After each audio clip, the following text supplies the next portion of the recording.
What's up, everybody? Welcome back to the channel. So we are at it again with Dexter Resurrection episode 6 review. Episode 6 just dropped a day or so ago, give or take, but depending upon when you're watching this video. So normally I would wait until the early part of the following week before posting this video up, but I figure, what the heck, if you're a Dexter fan and you're following Dexter Resurrection or even the previous prequel series Dexter Original Sin, odds are you've already watched it, or you're just waiting for the entire season to completely drop so you can binge watch episode after episode. Either way, we're pushing forward. I did watch the episode upon its release and figure let's just get the review out there while it's fresh, because I thought this one, after the huge disappointment of episode 5 in my eyes, I felt episode 6 got us back on track, and the ending of episode 6 was an absolute banger. Did not see it coming, and I thought it was an absolute great twist, pretty much right at the middle of the season, because it's only 10 episodes for this season or this series. We don't know if it's going to turn into a season yet, because we don't know if there's going to be a season 2, so we're calling it a series. So there's 10 total episodes in the series, and they dropped a banger of an ending for this one. So we're just going to jump right into it. Spoiler alert, spoilers. There's going to be spoilers. I'm going to talk spoilers. And now right below me, you should see a spoiler alert sign. So if you haven't seen this episode, you want to see this episode, pause the video, stop the video, go watch it, come back, and drop a comment in the comment section and let me know what you thought about this episode and where you think the series sits overall 6 episodes in. Or if you don't care about spoilers, then keep watching and still drop a comment in the comment section. Otherwise, we're going to get right into the details.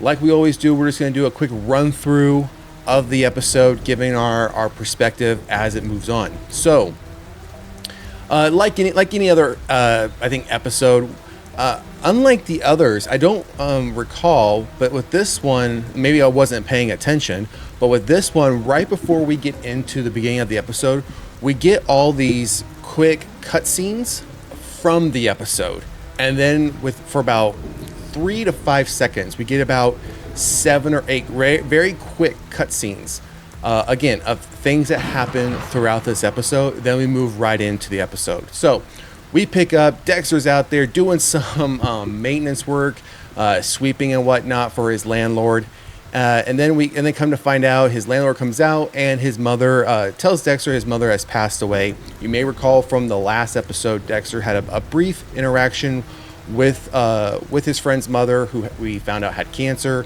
She didn't want to go have treatment anymore. She wanted to be around her family, wanted to be in her home when she does pass, and she in fact did pass in her sleep. So obviously his friend's going through some stuff. Dexter's trying to sympathize. He's going to be getting ready to go to the memorial service, we'll call it, and reaches out to Harrison. Apparently they had plans to meet up, because he calls Harrison to pretty much tell him, hey, plans have changed. Harrison shows up to give Dexter a jacket or a suit to wear, and it seems like from where we left off in episode 5, there obviously had to have been some level of a time jump. Don't know how big of a time jump there was. It could have been a couple days, could have been a week, but their relationship seems like almost completely repaired. I mean, the way they're interacting with each other, there's like no hard feelings or remorse. It seems like they've moved past whatever they moved past. Now, during this conversation, though, one thing we do find out is about another character from the original series towards the end of the original series, which was Hannah. You may remember Hannah. She was the one that Dexter was trying to run away with, escape with, and he ended up leaving Harrison with Hannah. And one of the last times we saw Harrison was with Hannah, I think either in Paris or somewhere in Europe. That was the last time we had saw the two of them together. This is where we find out, though, that Hannah had died. We don't know how she died, but we do know that she died because Harrison expresses that he had to experience that death alone, and which is another reason why he's going to be going to the memorial service with Dexter, because he doesn't want Dexter being alone. And so that's where we find out. I thought that was interesting that we did finally find out about whatever happened to Hannah. Again, they didn't get into any grave detail as to how she died. So they continue on a little bit of interaction back and forth. Dexter shows them how to tie a tie. Then we continue on, and they end up going upstairs to this memorial service for his neighbor's mother. And this is where he introduces Harrison to everybody. And they obviously know about Harrison, right? Because Dexter has talked about him previously. So after I say it felt like almost 10 minutes of them being up there, we get a brief comeback to where Charlie, if you remember who Charlie is, that's Uma Thurman's character, is now going to look for Red or Dexter. So remember, Dexter took over the identity of Red, the dark passenger serial killer. So she goes to his apartment because she obviously knows where Red lives, because if you remember early on in episode 1, that's where she broke into, left the money for the original killer. Dexter again took over the identity. So she goes looking for him, knocking on the door.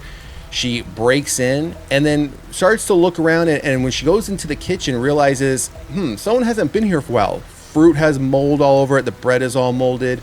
There's a bowl of cereal that's molded in the sink. So she's realizing, someone hasn't been here for a while.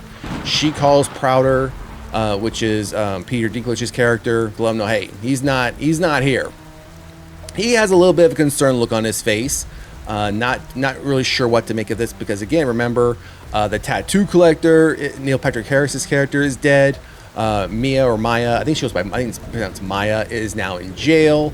So it seems like, again, ever since Dexter showed up, something's been happening to his group of serial killers, so to speak. Now, for whatever reason, he's trying to get everybody together.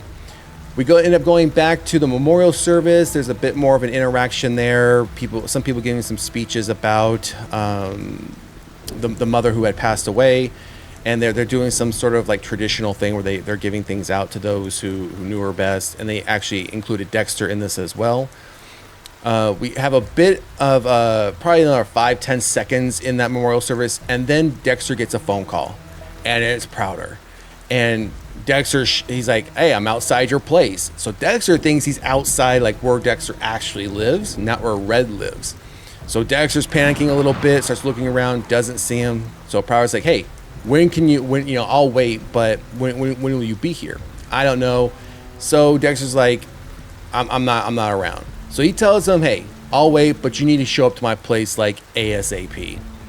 So we get a little bit, then we jump to Harrison. Now Harrison ends up in this, like, I don't want to say community center, but ends up like in this area where I want to say it's more like a college kids are at, because he ends up at a tent or like a stand where like a New York University has like this, like, I don't want to say like job fair. It's kind of like a job fair where they're handing out pamphlets and stuff like that, because Harrison had a conversation while he was at the memorial service about what, I'm not sure what to do with my life. And he was for a moment considering going, hey, maybe I should go to college, sees the tuition, sees the room and board costs, realizing, he can't afford that, and ends up just, trashing it, realizing that that's not for him. So now, we're I'd say about 15-20 minutes into this episode, and we finally get back to the two detectives that have been on the case. As far as, I think his last name was Foster, the guy that was killed in the apartment, the guy that Harrison killed in the hotel. So you may recall in the last episode, Dexter had set up Maya, right? She had picked up some random stranger that she was going to retire. She was going to delete him, and police broke in, arrested her, saved him. So they're interviewing this guy now. So he starts going over what she was saying. And one of the things that she said was, you'll be my first kill in New York City. And the detectives immediately picked up on that, like, your first kill. Did she specifically say this? And he's like, yeah, absolutely. And then because they knew that wouldn't be true had she had killed Foster. So that obviously now they believe that she isn't the one that killed Foster. So again, they kind of think, Harrison is still our prime suspect, right? There's still something going on with him. So they had that brief interview back and forth. They get all this information from him. They start kind of going back and forth as, who could really be the killer? Obviously, if it's not Maya. Then surprisingly, out of nowhere, Batista shows up. And he shows up and I think raises the suspicion of Harrison even further, because he starts to indicate, hey, I have some information I want to share with you. the Bay Harbor Butcher, and they know who the Bay Harbor Butcher is, the two detectives. Oh, you mean Dokes, James Dokes. And he's like, no, shows them a picture of Dexter Morgan, and then indicates Dexter Morgan has a son. His name is Harrison Morgan. And immediately the female detective's like, oh, Harrison Morgan, yes, we've been talking with him. And he clearly comes out and tells him, I think Dexter taught Harrison all the tricks to the trade, taught him all these skills, and think he's the one. And I just need to meet with Maya to show her a picture of Dexter, pretty much to see how she reacts and see if she knows him. And if she does, he believes, and he even told the detectives, I think Dexter set all this up, that he's the one that planted the watch, he's the one that called the police, so on and so forth. So Batista obviously has it right.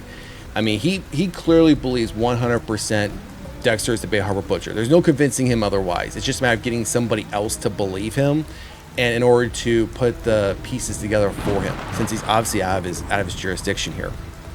I still think, in my opinion, Batista's going to end up dead, or one of these cops is going to either end up dead, or the third scenario, which I think is a very good possibility, one of these two cops works for Prouder.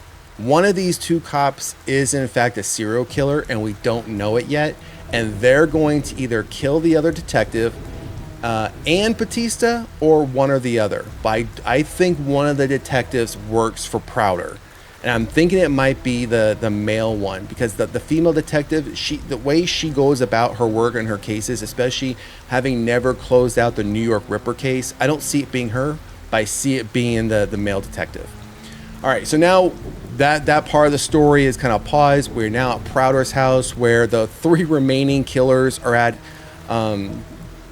Dexter, the Gemini, and then I can't remember. I think it was like Goldilocks, or not Goldilocks, but Rapunzel, something to do with the hair. I can't remember the serial killer name that he has, but they're the only three left. They're all panicking, especially the Gemini killer, or Gemini serial killer, played by David Dismachian. He's panicking because he's thinking, we need to separate ourselves. You need to take care of Maya, pretty much get rid of her, in so many words. Dexter's trying to play on the side of Prouder, like, hey, we should trust Prouder, trust his judgment. So this goes on for about 5-10 minutes until they all kind of disperse after Prouder gives them a lot more money, pretty much to keep quiet. Now we end up in a gambling hall, like an illegal gambling hall, of like horse betting, things like that. Charlie shows up, knowing that if you remember, Prouder told her, you need to take care of this problem, that's why I hired you, meaning Maya in jail, because they don't want to take the chance of her speaking. She shows up and walks up to just this random, what appears to be this random guy, lays down a stack of money in an envelope, pretty much saying, hey, you need like some work, or hey, do you want to do something? And he just looks at her and after he opens up the envelope, just gives her a nod. Literally, we have no context as to who this person is. We've never seen this individual, and this scene just ends right there after he just gives the nod.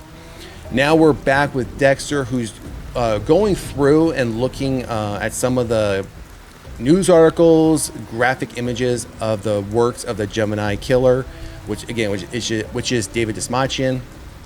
And Dexter's looking at this as he's following him. Now, he doesn't think the Gemini killer realizes he's following him, but as this scene goes on, the Gemini killer goes into a bookstore, goes upstairs, he picks up a book and leaves a card in it, and Dexter's watching all this. And after he walks away, Dexter walks up to this book and looks to see what he put in there, but it appears that the Gemini killer knew that he was being followed, because he walks away and then it appears that he's standing around the corner. Because once Dexter opens up the book, the card that he left in the book said like 8 p.m., like a location and time. And it was a serial killer book, and it was left on the chapter for the Gemini killer, which ironic that he would leave it there. So Dexter continues flipping through the book, and there's actually a chapter for the Bay Harbor Butcher. It has James Dokes' picture. So he starts looking at this until a book falls on the ground, and Dexter looks around the corner thinking, oh, I'm being watched. Like the Gemini killer didn't fully leave, he's watching me. So it gets a little cautious there. Now we move on. Now we're back with Harrison. Harrison's at the apartment with his girlfriend, not girlfriend, friend from work, babysitting her son while she goes to school, and her son's now having health problems with some black mold that's in their apartment that hasn't been resolved by the landlord. Landlord shows up before the landlord shows up, and Harrison not approaches him, but tells him, "Hey, you need to resolve this because she hasn't paid rent yet." They have I don't want to say a confrontation, but we do see one of those situations where Harrison has a hallucination where he sees himself attacking this individual, but then when we're snapped back into reality, that's when we find out it was all something he was just envisioning. Again, it's one of those things where Harrison's dealing with the fact that he wants to do something violent, where he's seeing it, but he's keeping himself from doing it. So then we get back with Dexter. Now Dexter's outside his apartment, his true apartment, and he's unloading his trunk. And now we're watching Dexter from across the street, as if we are watching Dexter. Someone's watching Dexter. And I thought to myself, either when I saw this originally, this is either Prouder or one of the other serial killers. Who's it going to be? So Dexter helps his landlord's daughter's boyfriend with some stuff, with some bags of ice inside. He goes in there, has a brief conversation, heads back outside into his apartment, and as soon as he walks in, he hears someone talk to him. He turns around. It's the Gemini killer. The Gemini killer tracked him down, followed him. Dexter's shocked, and of course, just in true Dexter fashion, he is quick to think, "Hey, I'm just, as he's questioned, why were you following me? Why did you take that card out of the book?" And he's like, "Oh, well, I'm a big fan," so on and so forth. And the Gemini killer, for whatever reason, is already like, "Yeah, I kind of figured you've kind of your types of kills that you do, they're kind of taking after what I do. So yeah, I just didn't want to embarrass you in front of all the other serial killers at dinner that you're kind of copying me what I do." So you think that there's some small built up started to trust here, and Dexter says, "Hey, you want me to make you a drink?" And the Gemini's sitting there at the table. "Yeah, I'll have a drink." So Dexter turns his back, starts to make a drink, pulls some M99 out of the fridge, and next thing you know, he's squirting or injecting it into the drink. He's just pouring it in there. I didn't know it would work that way because we've only ever seen Dexter use the M99 with a needle. This time he takes the needle and just squirts it right into the glass. And when I saw this, I thought, okay, he's got a serial killer sitting at his bar, and he's going to hand him a drink.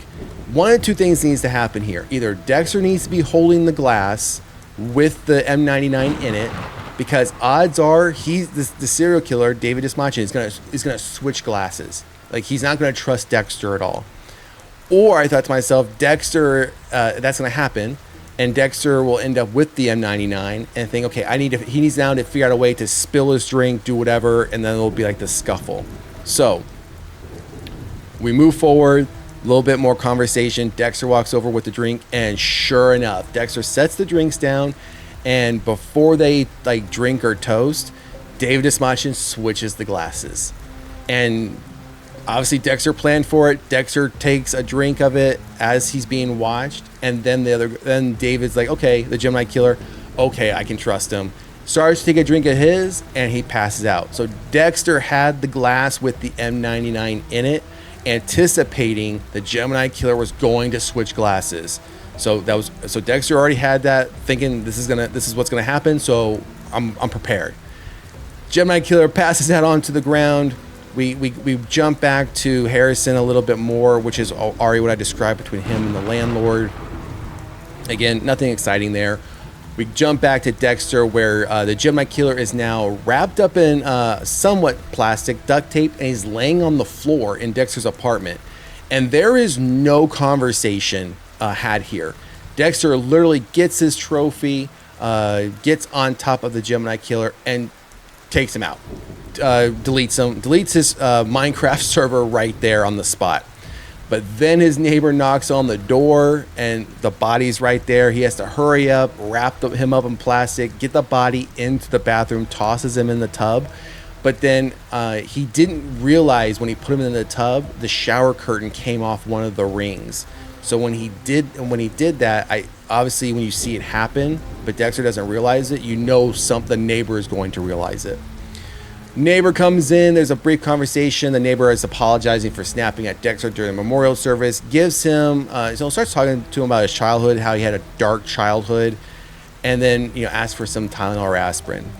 Dexter, not thinking, says, yeah, it's in the medicine cabinet, and then realizes, wait a minute, I have a dead body in my bathtub. Neighbor goes in there to get the Tylenol aspirin, turns around and sees the shower curtain off one of the rings. And you think right then and there, maybe this is where Dexter's gonna have to take out his landlord. The landlord goes over there to fix the shower ring, but doesn't see the dead body. And then you can see the relief in Dexter's face. Neighbor leaves, and then that's the end of that. Dexter then takes the body to his favorite abandoned building, his favorite now furnace, his where he disposes of the bodies, puts the Gemini killer in there, sets him on fire, moves on, meets Harrison the next morning at a small diner, and this is where Harrison tells him, hey, it's happened again, I've had this vision, so on and so forth. And this is where Dexter talks him off the ledge and say, hey, second chances, so on and so forth, I'll help, we'll get through this, I'm here for you, blah blah blah blah blah. Not much really to happen there. So now we're getting towards the end where Dexter gets a call from Charlie saying, you need to get to this pier now. Prouder wants you here now. Okay, so while Dexter's heading there, we now shift to the prison where Maya is, where Batista and the two New York detectives are at, and saying to the warden, hey, we want to talk to her. And warden's like, hey, she's not breaking, she's not talking, she won't talk to the FBI, she won't talk to anybody. And Batista's there like boasting like, yeah, well, she'll talk to me, I got some information I'm sure she'll love to hear. And then the alarm system goes off in the prison. They all rush to the cell where she's being kept, and we see from inside the cell looking out, we see Maya's legs. She has her Minecraft server's been deleted, whether she did it or somebody else did it, because she's hanging from the roof with one of the bed sheets. And when they pull her down, she looks like she had been there a while. I mean, just the way the makeup looks on her, she looks like this didn't just happen. It looks like she had been there for a while and no one had checked on her. So the guards are surrounding her, they're checking her pulse, and next thing you know, when we see who's checking her pulse and looks up to confirm, yeah, she's gone, it's a prison guard. It's the same prison guard that was paid by Charlie in the gambling hall. So odds are he's the one that did it. He's the one that somehow got into that cell, maybe subdued her somehow and got her up there on that bed sheet, or he did something else to take her out and then did the bed sheet thing to make it look like she took her own life. We're going to come back to this character because the Kristen Ritter, who plays Maya, gave an interview about her character, which I thought was pretty interesting in what she said. So we're going to come back to that. So now we're literally like a few minutes left in the episode, right? So this right here crushes Batista, thinking, great, now I'm set back now. I'm proving that Dexter is the Bay Harbor Butcher. Dexter's making his way to this port, and all we see is him pulling up, and Prouder and Charlie there with this helicopter, and the other serial killer. Again, I can't remember his name, his serial killer name. It's the heavyset guy. His trophy is taking his victim's hair. Again, I just can't remember his name. So as they're walking up to the helicopter, these two are getting on, and Dexter's realizing, hey, the Gemini killer is not going to show up. So I've taken out the tattoo collector. Maya, he doesn't know Maya's dead yet. None of them do, or at least he doesn't. Obviously, Prouder and Charlie probably do. Maya's not there. Gemini killer's gone. He's realizing, hey, everyone's disappearing, and since I've shown up, they're bound to start suspecting me. So he's getting he's getting like a little more cautious. Gets on the helicopter, and you can see both Charlie and Prouder are waiting for Gemini to show up. And he tells the pilot, we're gonna wait 2 more minutes. And Dexter, the overtalk, we hear him talking to himself, like, oh, he's not gonna show up, so on and so forth. What are they waiting for? And then next thing you know, we see a car pull up, and Dexter's like, well, who could this be? This is the best cliffhanger, I think, and reveal that has been done since the ice truck killer, since we found out it was Brian Moser, since we found out it was Dexter's brother. So they're all looking at this car pulling up. Individual gets out. It's David Dismachian. It's supposedly the Gemini killer. Now, this is where we find out very quickly the Gemini killer were twin brothers. And whoever Dexter killed, we don't know. So we don't know, obviously, because Gareth is the name of the individual. Gemini killer is a serial killer name. So we don't know if this is Gareth or this is the brother that nobody knew about. Because apparently even Prouder, Charlie, none of them knew the Gemini killer had a twin brother, and they were serial killer brothers. So now it's a question of, is this Gareth or is this the unnamed brother? And if it's the unnamed brother, does now he know that Dexter killed his brother, and vice versa? Even if it is Gareth, does Gareth know that Dexter killed his twin brother? But we don't know we don't know who this is as far as of the twin brothers. So Dexter's looking at him in shock as he gets on. Everyone, again, thinks it's Gareth, has no idea he has a twin brother, but only Dexter now knows because he just killed him. And we see this massive concern on Dexter's face. And we hear on the talk over twin brothers, this is going to be a problem, or this is going to get interesting. And again, we see the concern on Dexter's face, like, how am I going to get out of this? Like, I've never faced this problem before. And then that's it. Episode ends. All right, so getting back to the quote or the article I was telling you guys about with Maya. So Kristen Ritter recently did an interview with Collider, and I'm not going to read the entire article. I'm not going to share up the article. I will put the link for the full article and interview in the description of this video, so you want to go back and read it. But there was a question she was asked. So the Collider reporter or interviewer said, when we previously spoke at the junket, I was so excited about the show and your character. I wanted you to have a spinoff. So I was extremely sad when it turned out your character had died by self-deletion. I'm substituting that name. That word, I'm sorry. Kristen Ritter said, well, I wouldn't count me out yet. So I thought that was interesting. So it was mentioned to her, hey, I was sad to see your character already, leaving the show so soon. Really didn't get to see a lot. And she's like, don't count me out yet. So I'm wondering if that's like a tease to where maybe her character in the show isn't dead, and they just did the fake hanging, so to speak, to throw everybody off, to throw off like the warden and the detectives and everyone in order to allow her to escape prison. I'm wondering if we're going to see it. We only have 4 episodes left, but I just wanted to put that out there. Again, I'll put the article for the full interview in the description of this video, so if you want to go back and read it. But that would be another huge shift if, in fact, she is not dead and they just did that to fool the police. So, all right, so let's wrap this one up, because this one was a little bit longer than I had expected. This one was a banger of an episode. I felt it got for me, the huge disappointment of episode 5. I thought this one got us back on course, and the ending was great. Easy 4.5 out of 5. I feel this episode bumped the series overall for me from a 3.5 back up to a 4. We have 4 episodes left, so I'm hoping these are going to be strong episodes. Not only do we have now potentially Maya may not be dead, may be dead. We now have the Gemini, who we are now finding out has a twin brother, which we had no idea about and nobody knows about or knew about. Now only Dexter knows. And now the police are fully aware of Dexter Morgan and the relationship to Harrison Morgan. Batista's still around. So again, here are my predictions. I don't think Maya's dead. I think the Gemini killer that we're seeing right now, don't know if it's the unnamed twin or Gareth. They know Dexter killed the other twin. I think one of the 2 detectives is a serial killer and will end up killing Batista or somebody else. And if they're not serial killers, they work for Prouder. But I think one of them is a serial killer. So one of them could even be the New York Ripper. I think if it is the male detective, he could be the New York Ripper. And that's why the other detective's never been able to catch him, because he's been a part of it the whole time. So Anyways, that's going to do it for this review of Dexter Resurrection Episode 6. Episode 6, again, 4.5 series back up to a 4.